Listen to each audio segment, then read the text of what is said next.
اعوذ باللہ من الشیطان الرجیم بسم اللہ الرحمن الرحیم السلام علیکم ورحمۃ اللہ وبرکاتہ۔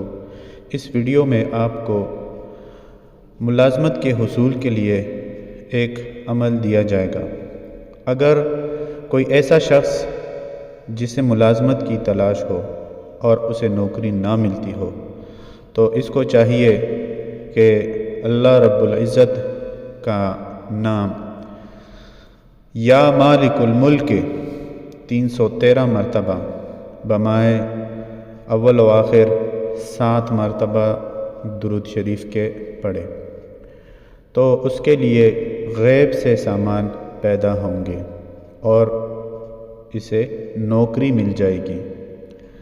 اس شخص کو یہ اسم 40 دن پڑھنا ہے اور اس کے بعد 70 مرتبہ روزانہ گھر سے نکلنے سے پہلے اس اسم کو پڑھے۔ زندگی میں تنگ دستی اور بے روزگاری اسے کبھی تنگ نہ کرے گی انشاءاللہ العزیز۔